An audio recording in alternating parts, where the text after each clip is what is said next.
Chapter 6: Connectivism as an Online Learning Theory.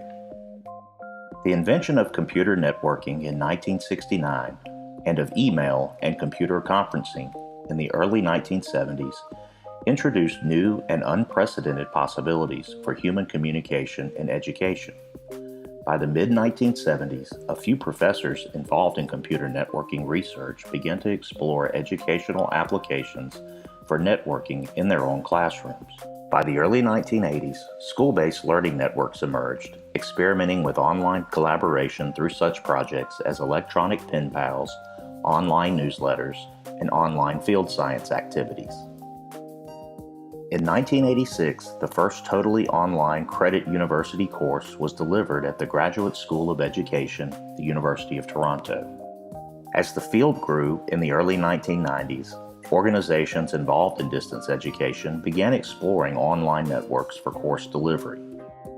By the late 1990s, training organizations also began to adopt online delivery, using the internet to post self-paced, computerized courseware programs that replaced trainers and tutors. Participants could access courseware, also known as e-learning, directly online. Connectivism was first presented in 2004. Connectivism represents a deductive approach in which a hypothesis is first posed as an idea, which is tested through data collection.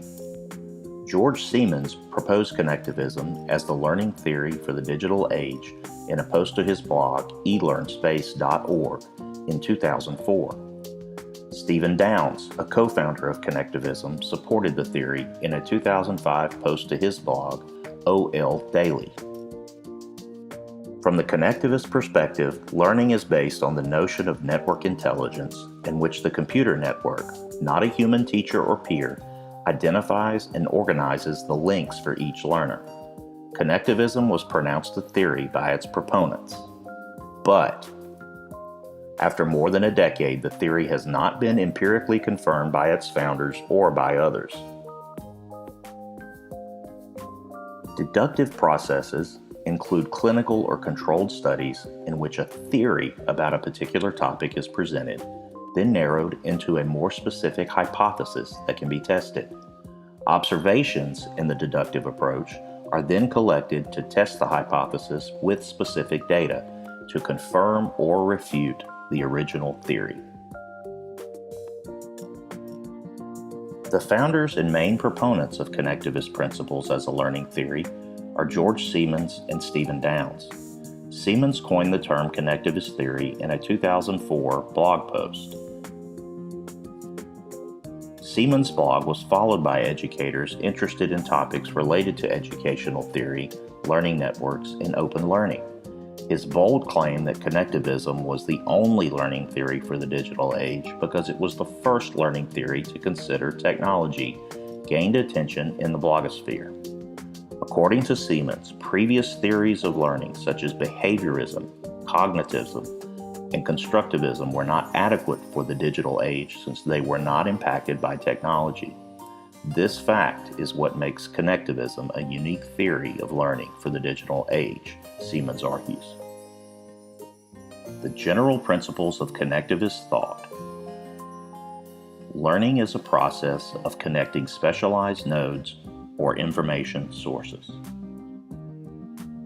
Learning may reside in non-human appliances. Capacity to know more is more critical than what is currently known. Nurturing and maintaining connections is needed to facilitate continual learning. Ability to see connections between fields, ideas, and concepts is a core skill. Currency, accurate, up-to-date knowledge, is the intent of all connectivist learning activities. Stephen Downes, a researcher at the National Research Council of Canada, has been involved in online education since 1995, and for a few years as an instructional designer. He introduced the concept of e-learning 2.0 and, with George Siemens, developed and defined the concept of connectivism using the social network approach to deliver open online courses to 3,000 participants over 2 years. The Massive Open Online Course, or MOOC, is an instantiation of that process.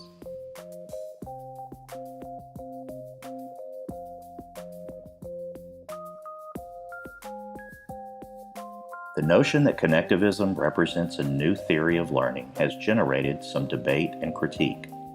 A significant stumbling block is the lack of cohesive, collective presentation of a connectivist theory, its fundamental concepts, and supporting empirical data. Critics have noted that connectivism as a theory does not provide a clear or concrete explanation of how learning occurs, and thus a theory fails to materialize. Even the founders, who generate lists of principles, of qualities, and of references to complex computational theories, have been unable or unwilling to explain how these qualities, principles, or computation theories connect to generate learning. The level of contradiction and dispute between the two founders further complicates attempts to make sense of connectivism. Siemens and Downs are frequently feuding and disagreeing. They have never jointly defined or co-authored a publication that presents a unified definition of connectivist learning theory, nor addressed how connectivism explains learning. Blog posts have been the primary way that they have posted about this learning theory. Where that falls short is it allows little scholarly or public interaction, and most importantly, posting to one's blog does not replace presenting work for scholarly examination and peer critique.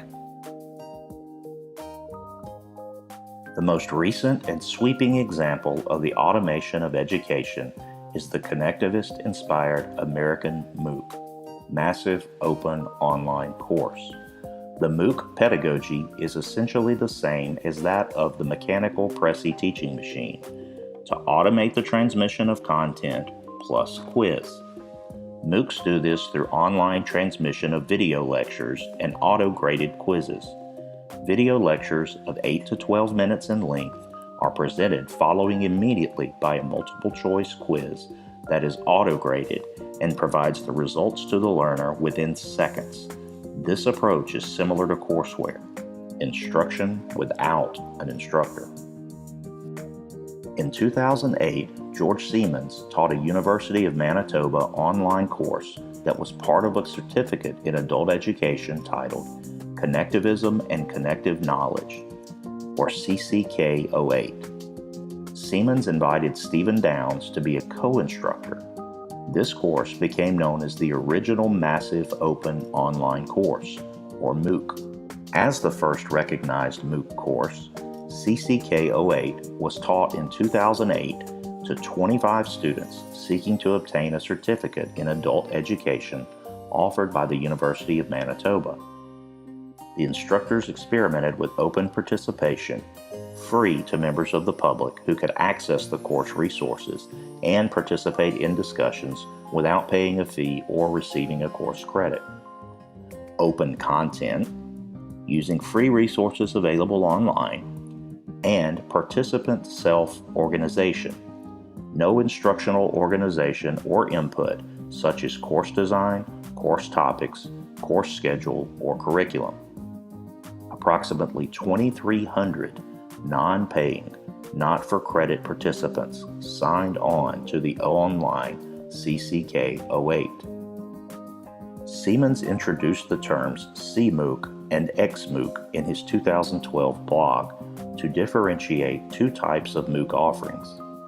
CMOOCs were distinguished as based on ideology, whereas XMOOCs were well-funded for-profit enterprises such as Coursera and Udacity.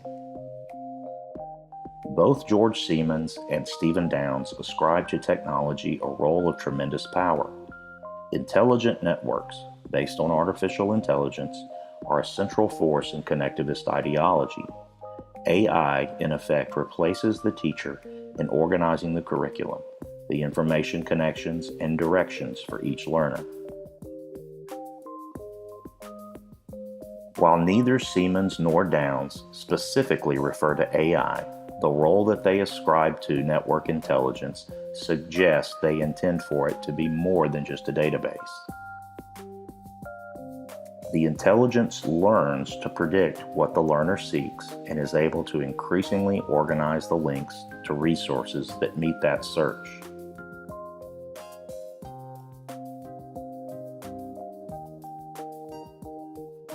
The purpose of connectivism is to build a self-organizing network. One that is smart in that the resource needed is the one that is most prominent. Connectivism was propounded as a theory of learning for the digital age without empirical or practical evidence, and no evidence has subsequently been reported to confirm this proposition.